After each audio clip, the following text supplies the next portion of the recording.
अद्भुत रहस्य उद्घाटन। तो ये है नवरात्रि की पूजा की महत्ता। हाँ देवी,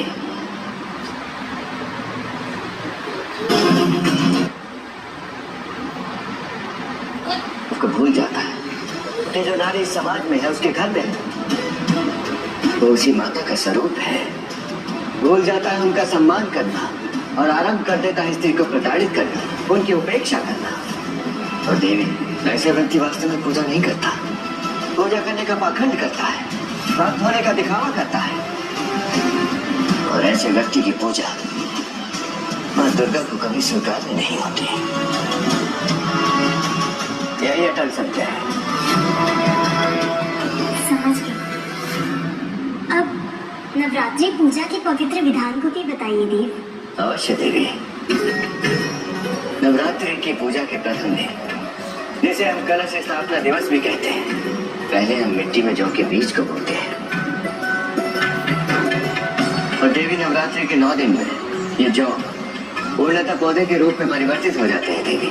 और वही प्रमाण है बीज से पौधा बनने का और उसमें फल लगने का और अगले चक्र के लिए पुनः बीज के रूप में आ जाने का। और देवी, इसीलिए नवरात्रि की पूजा को प्रकृति चक्र के प्रतीक के स्वरूप के रूप में भी माना जाता है।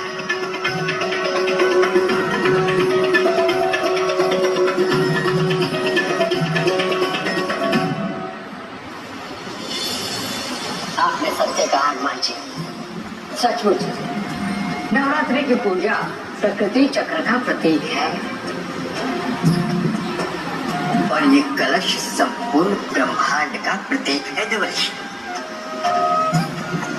इसमें सभी देवी देवताओं का वास माना जाता है। इस प्रकार हम कलश की स्थापना कर अपने पूजा स्थल पर हम समस्त देवी देवताओं की स्थापना कर लेते हैं। तो अब आगे की पूजन की विधि विधान को आप ही बताइए हनुमान जी। पर देवी, इसके उपरांत जल से भरे हुए कलश में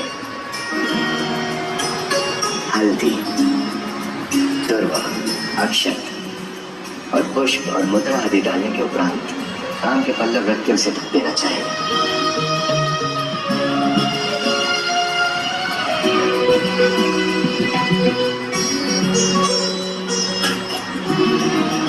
और उसके उपरांत इस पल्लव के ऊपर सबदाल और त्रिफल को भी रखना चाहिए। और हाँ देवी, कलश पर स्वास्तिक का चिन्ह अवश्य बनाना चाहिए, क्योंकि ये चिन्ह ब्रह्मांड और ब्रह्मांड की गतिशीलता का प्रतीक होता है।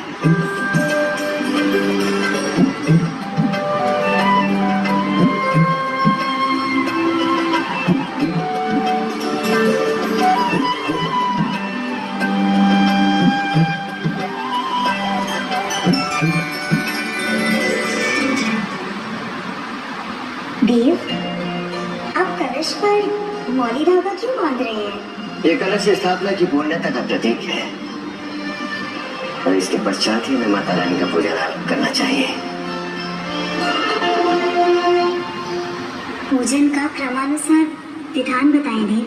सर्वप्रथम हमें माँ भगवती की मूर्ति को शुद्ध जल से स्नान कराना चाहिए देवी। तदुपरांत दूध, दही, घी, मधु एवं शक्रांत से बने हुए पंचामृत से स्नान कराना चाहिए और फिर पुनः शुद्ध जल से स्नान कराकर वस्त्र एवं आभूषण को अर्पित करना चाहिए। और उसके पश्चात आप माता को सिंदूर अर्पित करेंगी देवी। सिंदूर केवल मैं लगाऊंगी देव?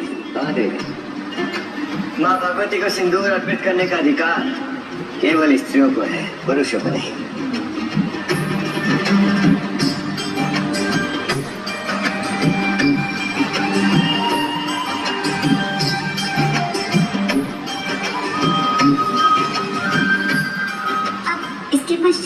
इसके पश्चात हमें पुष्प और हार आदि समर्पित करने चाहिए देवी।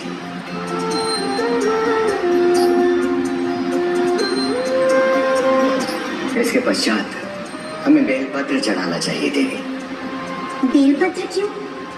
बेलपत्र तो महादेव को सर्व प्रिय है ना देव? हाँ देवी, माँ भगवती को भी बेलपत्र अति प्रिय है।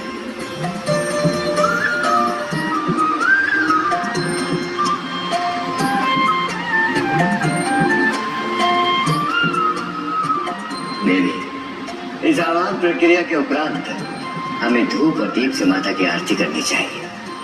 आइए आरती करते हैं।